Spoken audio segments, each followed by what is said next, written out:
single day I'm gonna make something great. That's my way. Guys, today I want to focus on 5 steps of communicating. Step 1, listening. Listening is very important because if you don't actually hear the other person's side, then you're not communicating. You're just being one-sided. Listening requires concentration, tolerance, and sensitivity. You want to concentrate on what the other person is saying because if you're not concentrating on them, you're not listening to what they are actually saying. A lot of times we keep things in, I like to say, in the chamber in your mind because you're on go. Before that person can finish saying what they're saying, you already have what you have to say in the back of your head. You don't care what the other person's saying. You're basically saying, hey, you're going to hear this. Okay, you're going to hear what I have to say.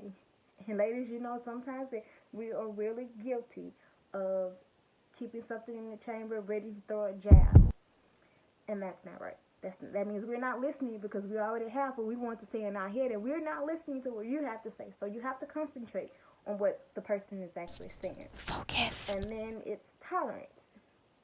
You have to be tolerant. You have to understand where that person is coming from, and you have to be sensitive to that person's needs so that you're not judging a person just for saying Don't judge. how they feel.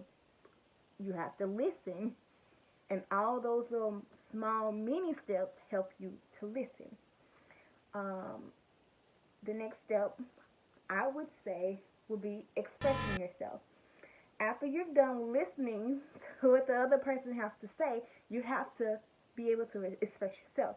And sometimes that's hard because you have everything running through your head. You are ready to just go off step 1, 2, 3, 4, 5, 6, 7, 8.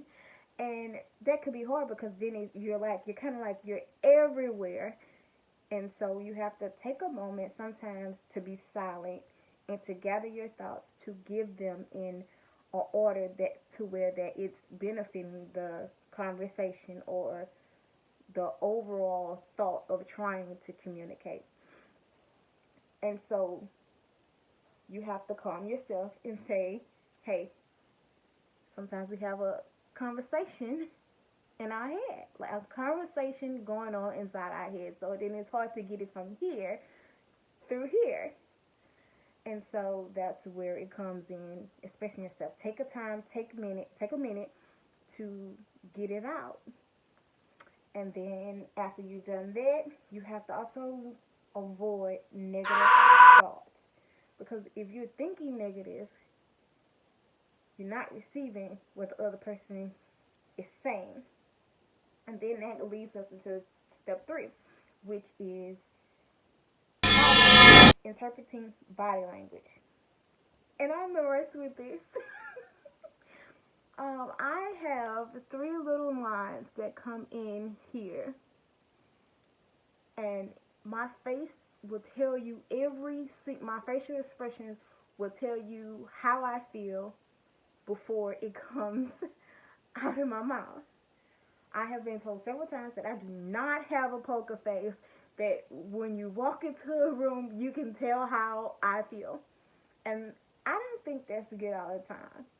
I don't think it's good none of the time because you should never allow something that's bothering you to show on the outside. Of someone says something, you look like this. What? And so your body language tells basically how you feel. You want to make sure you keep calm and be able to focus, to listen, and to just give an overall aura or what appearance that you're actually listening and you're not judging. And sometimes this could be very hard in the middle of a stressful situation or in the middle of an argument.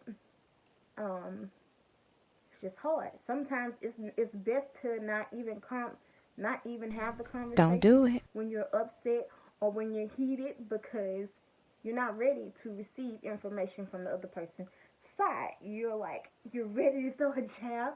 You're not coming from a calm, collective place. Step number 4 is to be aware of your differences, because we're all different. Um, we all grew up in different backgrounds and in different places. So, um, the way we see life, the way we interpret life can be different. And it's the same way as some women call each other the B word. To them, it's just saying, oh, that's my friend or whatever. And then for me, someone calling me the B word would be offensive. I'd be like, what? That is so inappropriate. But for other people who grew up different than I, that's just how they talk.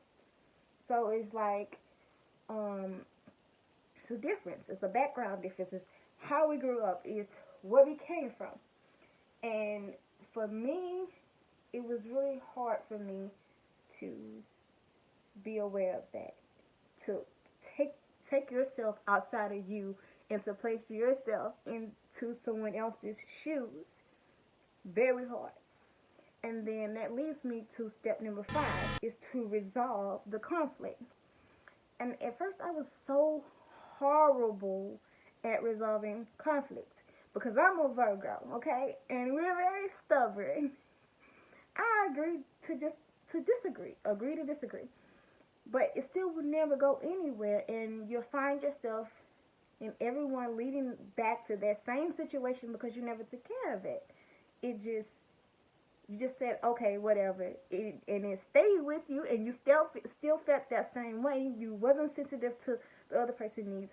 You didn't look at it from their perspective or from in their stance or in their shoes. So nothing ever got resolved. It just got swept under the rug until the next conversation came, and then it built and built and built until.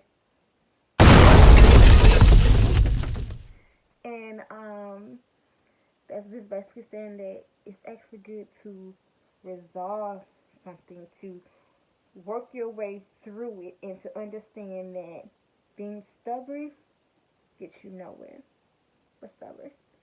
For all my Virgos, I know we're working on it. Not being stubborn and to just be calm, cool, laid back, to see it from other people's perspective.